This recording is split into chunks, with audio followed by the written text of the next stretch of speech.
So magandang umaga po sa inyong lahat. Maikli lang po tayong seminar, mga 5 to 7 minutes. Then after that, susunod na po natin ang ating pagdiriwang ng sakramento ng binyag. At the same time, inaantay pa po natin yung mga ibang ninong at ninang. Medyo matraffic po ngayon kasi ngayon po ay Christmas season na. Anyway, so welcome po kayo sa La Anunciata Paris. Salamat po at ang napili ninyo na pagpabinyagan kay Biela ay ang La Anunciata Paris. Ano po ba ang gagawin nating itong pagbibinyag? Una, ang sakramento ng binyag ay isa sa 7 sakramento na itinatag ni Kristo. At ang sakramento ng binyag, ito po yung kauna-unahan nating tinatanggap. No? Hindi tayo pwedeng maging pari, hindi tayo pwedeng ikasal, hindi tayo pwedeng magkomunyon, hindi tayo pwedeng mangumpisal nang hindi muna tayo nabibinyagan. Kaya napakahalaga po nito, ang sakramento ng binyag. Ngayon, sino ba ang pwedeng magbinyag? Siyempre po ay pwede ang Santo Papa, ang Kardinal, ang Obispo at Pari or Deacon. Pero yun po mga ordinary ministers. Pero may tinatawag tayong extraordinary ministers. In case of emergency po, pwedeng ang isang binyagang Katoliko ay magbinyag. Halimbawa, sa hindi inaasahang pagkakataon, nagkaroon ng banggaan sa isang lugar. Ngayon, alam mong ang iyong baby ay hindi pa nabibinyagan. Ay pwedeng in danger of death, pwedeng magbinyag ang magulang o ang mga taong naroon basta binyagang Katoliko. Madali lang po, kukuha lang ng tubig, hindi Mountain Dew, hindi Coke, Sprite, hindi C2, kundi yung malinis na tubig. Then babanggitin kung anong pangalan. Kung ang pangalan ay Maria Cristina, binibinyagan kita sa ngalan ng Ama, ng Anak at ng Espiritu Santo. Kung sakaling ang bata ay namatay, at least siya'y nabinyagan. Pero kung gumaling ang bata after a week, pupunta sa parokya, sasabing, Father, nabinyagan na po namin ito kasi kami na-aksidente. Akala ko po yung mamamatay ang baby, pero salamat sa Diyos at siya'y nabuhay. Bibinyagan po, yun po ay dadagdagan na lang ang mga elemento. Yung lalagyan ng krisma, kandila, sisindihan. Pagkatapos po parang may record sa parokya. Yun po. Ang mga doktor din po, halimbawa may pinanganak sa ospital, kagaya na nangyari sa Asian Hospital, yung bata nung ipanganak ay delikado, pwedeng mamatay ang bata. Pag Katoliko, ang doktor at nurse, pwede rin po silang magbinyag in case of emergency. Yun po. So may mga pwedeng, sino mga pwedeng magbinyag? Ngayon, ano ang epekto ng sakramento ng binyag? Lahat po ng sakramento ay may epekto, at ang epekto ng sakramento ng binyag, una ay nawawala ang kasalanang mana. Ngayon po sa birthday ni Biela, ngayon po ating ipinagdiriwang ang solemnity ng Immaculada Concepcion. Ano bang ibig sabihin ng Immaculada Concepcion? Si Maria ay ipinaglihi ng walang bahid na kasalanan. Minsan ang pagkakaunawa ng iba yung wrong notion, akala ni si Maria ay naglihi ng walang bahid na kasalanan. Magkaiba po yun. Ang tama po ay si Maria ay ipinaglihi ng walang bahid na kasalanang mana, Immaculada Concepcion. Sa lahat ng tao po sa balat ng lupa, si Maria lamang ang may privilege, biniyayaan ng puspos ng Espiritu Santo na siya po ang tanging tao na walang kasalanang mana. Lahat po tayo may kasalanang mana nung nagkasala sina Eva at Adan sa hardin ng Eden, no? Pero dahil si Maria ang magiging ina ng Diyos, binigyan siya ng special privilege ng grasya ng galing sa Diyos na siya walang bahid na kasalanan. Tayong lahat ay may kasalanan. Kaya ito yung napagandang epekto ng sakramento ng binyag. Nawawala ang kasalanang mana, nagiging tagapagmana tayo ng kaharian ng Diyos. Nagiging ampong anak tayo ng Diyos, nagiging kapatid ni Kristo, at pwede tayong tumanggap ng ibang sakramento. Yun po. Ngayon, sa binyag ay bukod sa mga magulang, mamaya sasagutin ang mga ninong at ninang. Napakalaki po ng role ng ninong at ninang. Hindi po sapat na magbigay kayo mamaya sa kanya ng tig 50,000 o 100,000. Hindi lang po material na bagay. Kasi ilayo ng malayong malayo pag maagang kinuha ni Lord ang mga magulang, kaya magpaparal sa kanya either LaSalle, Ateneo, or UST, or Harvard. No? Isabihin, malaki ang responsibilidad. Kaya nga napakaganda ang kinukuhang ninong at ninang ay very, very close friend o kamag-anak. Hindi yung nakasuno lang sa tricycle ay kinuha lang ninong. No? Dapat kamag-anak, kaibigan, kasi sila yung tatay, yung pangalawang magulang ng mga batang ito. Kaya mamaya pag nagbinyag, tayo yung magsusuot ng puting damit o tela para sa kanya, at mamaya ang mga ninong at ninang ay sisindi sa Paschal candle. No? Ang Paschal candle, ito po ang Paschal candle, ibig sabihin si Kristo ang liwanag ng sanlibutan. Kaya hindi lang props ang mga kandilang i-distribute sa atin, kundi tayo po yung magsisilbing tanglaw at liwanag ng mga batang bibinyagan. Okay po? So, yun lamang po. At tayo po sa loob po ng 1 minuto at 30 segundos ay magsisimula na po ang ating binyag. Kasi mamaya po may recession pa po siya ng 1:00 hanggang 6:00 ng hapon. Yan po. So, may ilan pang inaantay natin? Okay na ito. Pwede na pong i-distribute ang kandila. Mamaya po, sisignalan ko po kayo kung kailan sisindihan. Okay po?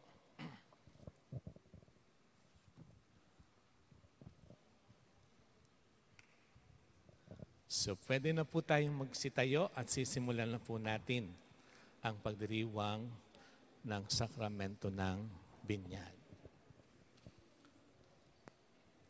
Sumainyo ang Panginoon. Mga kapatid, tayo nagagalak na nagkakatipon-tipon sa pagdiriwang na ito para sa sanggol na si Biela na magiging kaanib ng ating sambayanang Kristiyano. Sa pasimula po ng pagdiriwang ng sakramento ng binyag, mangyari po lamang na ipahayag ang inyong layunin ukol sa mga batang pabibinyagan. Bilang mga magulang ng batang ito, nais po sila siya tumanggap ng sakramento ng binyag upang makisa sa ating sambayanang Kristiyano. Ang sagot po natin ay opo. Nalalaman po ba ninyo na kalakip ng kahilingang ito ang pananagutan na huhubugin siya sa diwa ni Kristo? Opo, Father. Kayo naman po mga ninong at ninang, nakahanda po ba kayong tumulong sa mga magulang ng batang ito na inyong aakayin sa ating pananampalataya? Bilang kinatawan ng sambayanang Kristiyano, ikinagagalak kong tanggapin ang batang itong si Biela sa pamamagitan ng pagkukrusan noo.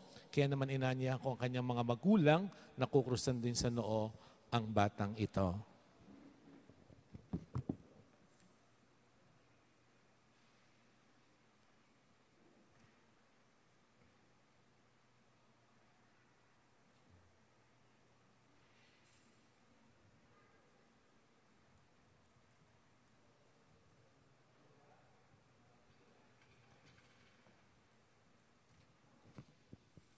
Yan po. Kokrosan po sa noo. Huwag po masyadong madiin kasi 1-year-old pa lang po siya sa araw na ito. Yung mga ninong at ninang, lapit lang po. Yan. Dito na lang daw.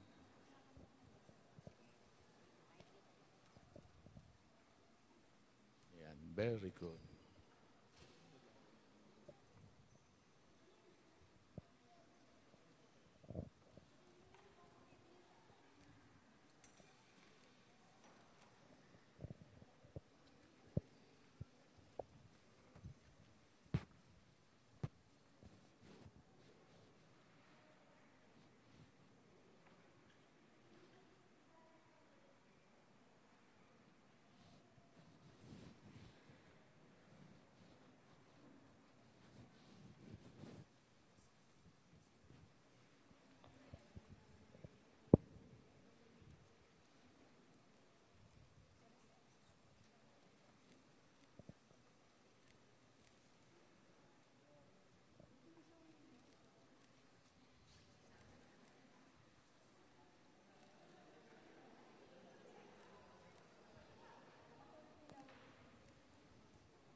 po.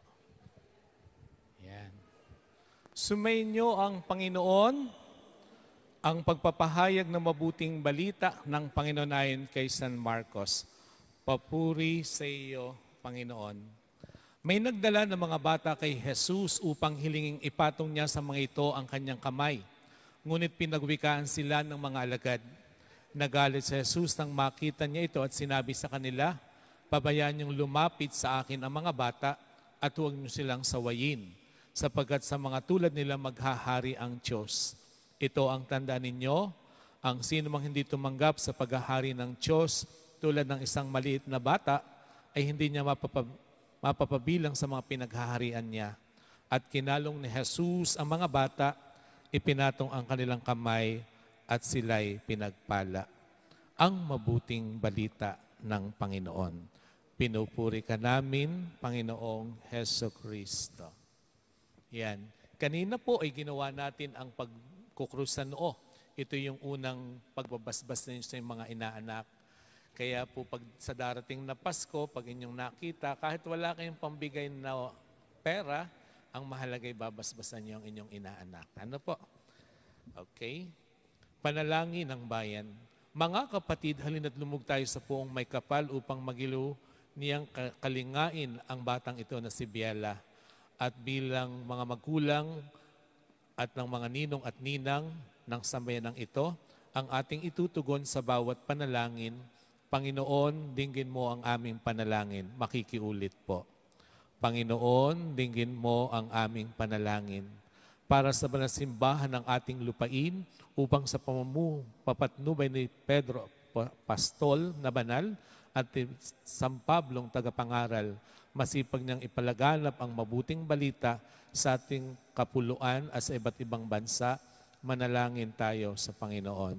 Panginoon, dinggin mo ang aming panalangin para kay Biela upang ang mga anghel na pumapatnubay at mag-a-adjust sa kanya sa lahat ng masama.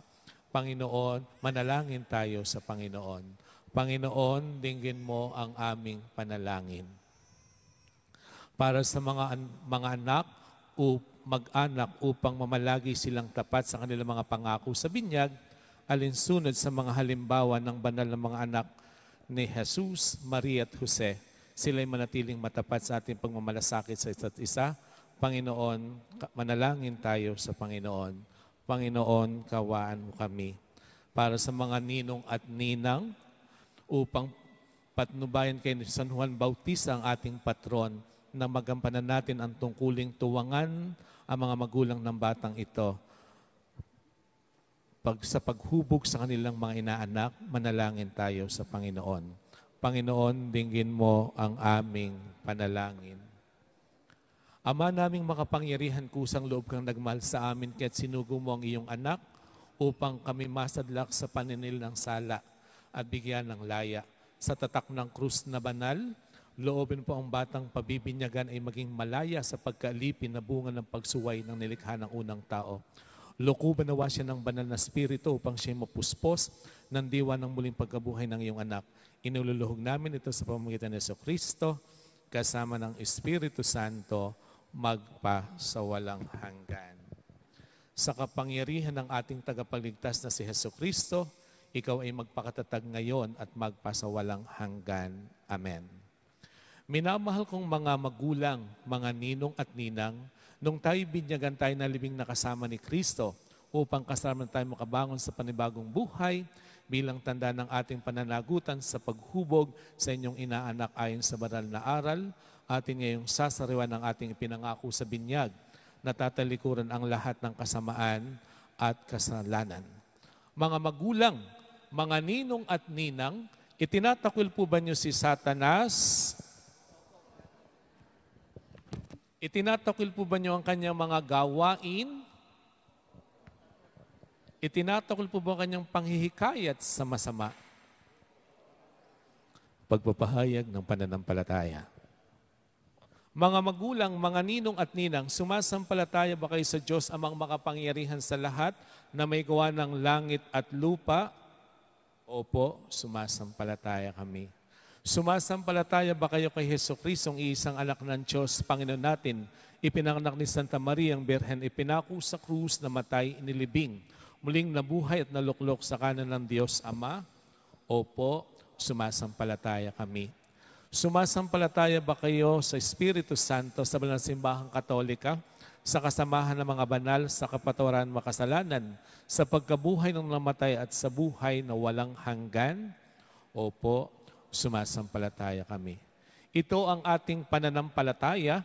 Sa pananampalatayang marangal nating ipinahayag, atin yung igagawad ang sakramento ng binyag sa pamamagitan ng Jesucristo kasama ng Espiritu Santo magpa sa walang hanggan. Talaga po bang bukal sa inyong loob na pabinyagan ang batang ito? Yan, opo. So, mamaya ang mga ninong at ninang medyo lalapit at hahawak sa kaya kasi sabi, saan ka pupunta? Kakisig ay maghahawak sa binyag. Okay? So we will do the...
Okay.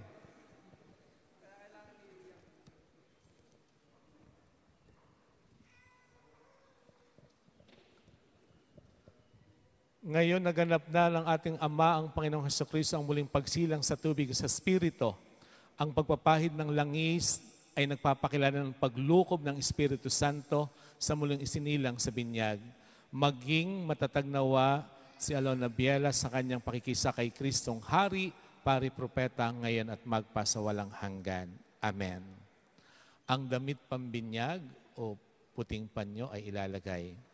Ang damit pambinyag ay tanda ng muling pagsilang kay Kristo at ang dakilang karangalan ng anak ng Diyos na manatiling wagas at walang bahid dungis ang kanyang karangalan hanggang matamo niya ang buhay na walang hanggan.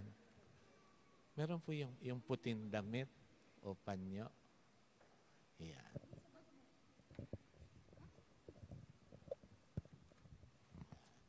Kunin lang po natin. Yan. Habang kinukuha po ang puting damit, tayo na't magbigay dangal kay Jesus nating ilaw sa diwa natit isipan. Si Jesus ay nabuhay, siya'y ating kaliwanagan. Ngayon po, sa pangunguna, yan. Okay, very good. Lagay po ng konti sa ulo.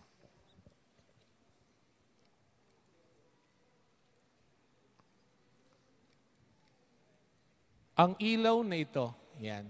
Sisindi na po tayo sa kandila. Pakihinaan muna po ang giant ventilador. Yan. Sisindi na po tayo sa Paschal candle. Mauna po yung Father. Sindi na tayo sa Paschal candle.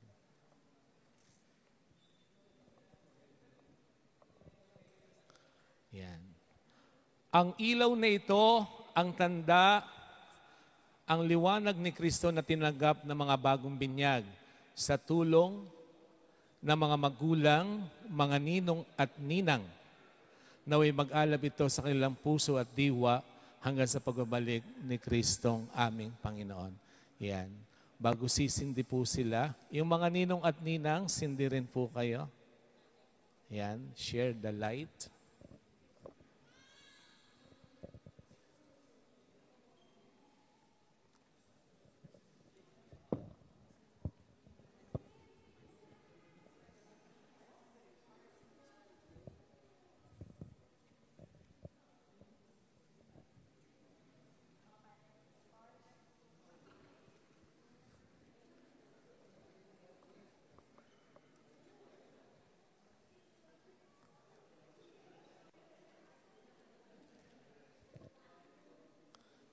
Okay po. Ingatan lang pong mapaso ang inyong katabi. Naging anak tayo sa kaliwanagan ni Kristo. Dumulog tayo ngayon sa ating Ama na bukal ng liwanag at buhay sa panalang itinuro sa atin ng Panginoon. Sabay-sabay po tayo. Ama namin, sumasalangit ka, sambahin ang ngalan mo. Mapasa amin ang kaharian mo, sundin ang loob mo dito sa lupang para nasa langit. Bigyan mo po kami ngayon ng aming kakanin sa araw-araw at patawarin mo kami sa aming mga sala para ng pagpatawad namin sa nagkakasala sa amin at huwag mo kaming ipahintulo sa tukso, ariadya mo kami sa lahat ng masama. Amen. At sa mahal na Birhen ating pinagkakatiwala si Alona Biela na bagong binyag. Sama-sama tayong manalangin. Aba, Ginoong Maria, napupuno ka ng grasya. Ang Panginoong Diyos ay sumasa iyo. Bukod kang pinagpala sa babaing lahat at pinagpala naman ang iyong anak na si Jesus. Santa Maria, Ina ng Diyos, ipanalangin mo kaming makasalanan ngayon at kung kami mamamatay. Amen. Paggagawad ng pagbabasbas. Ama naming mapagmahal ang pinagdiriwang sakramento nagbibigay buhay at dangal habang panahon kaming lilingon sa iyo. Dahil sa iyong awa at biyaya, pagindapatin mo kami bilang mga magulang, mga ninong at ninang ay manatiling tapat sa aming pinangako sa binyag. Inululuhog namin ito sa pamamagitan ni Kristong aming Panginoon. You may blow the candle.